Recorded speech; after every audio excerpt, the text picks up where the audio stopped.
supaya engkau akan mendapatiku. Insya Allah tergolong orang-orang yang sabar. Kemudian dilakukanlah penyembelihan itu. Pikirkanlah wahai Ismail, apa yang kira-kira engkau renungkan di dalam hatimu. Korbankan seorang anak bukanlah hal yang gampang. Anak semata wayang yang berpuluh-puluh tahun didambakan oleh Ibrahim alaihissalam, dan ketika datang anak ini akan dikorbankan, orang tua tentunya tidak rela. Kita tidak rela apabila anak kita dikorbankan begitu saja. Tapi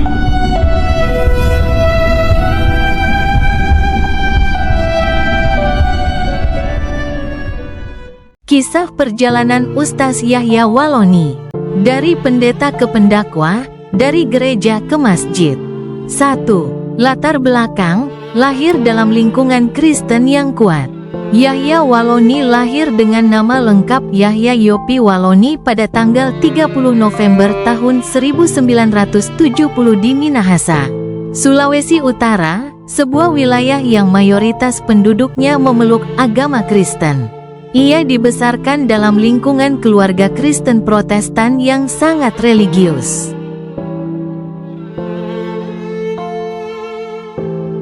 Sejak kecil, Yahya dikenal aktif dalam kegiatan gereja.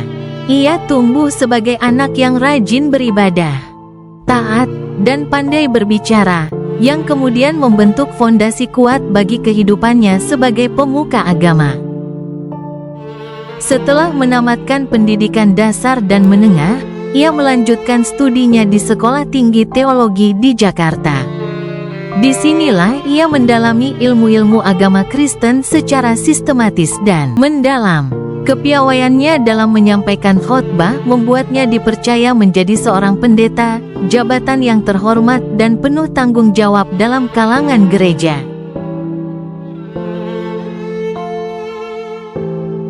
2. Awal pencarian, ketertarikan pada Islam dan perbandingan agama. Meski telah mencapai puncak dalam dunia pelayanannya, Yahya merasa ada kekosongan. Dalam proses pencarian makna dan kebenaran sejati, ia mulai mempelajari agama-agama lain, termasuk Islam. Awalnya, ia mengkaji Islam sebagai bagian dari misi perbandingan agama, dengan tujuan untuk memahami lawan debat atau mempertajam argumen dalam diskusi antaragama. Namun, saat ia semakin dalam mempelajari Al-Quran, hadis, dan sejarah Islam, hatinya mulai terketuk. Ia menemukan bahwa banyak argumen yang ia yakini selama ini justru ditantang oleh pemahaman Islam. Pertanyaan-pertanyaan tentang ketuhanan, kenabian, hingga konsep dosa dan keselamatan menjadi semakin membingungkan, dan ia justru menemukan kejelasan dalam Islam. 3. Keputusan besar, masuk Islam tahun 2006. Setelah bertahun-tahun bergulat dengan pikiran dan hati, Yahya akhirnya mengambil langkah besar. Tahun 2006, di tengah tekanan, ancaman, dan kemungkinan kehilangan segalanya, ia mengucapkan 2 kalimat syahadat dan resmi memeluk Islam. Ashhadu an la ilaha illallah wa ashhadu anna Muhammadar Rasulullah. Keputusannya ini membuat gempar banyak kalangan, terutama komunitas gereja yang pernah ia layani.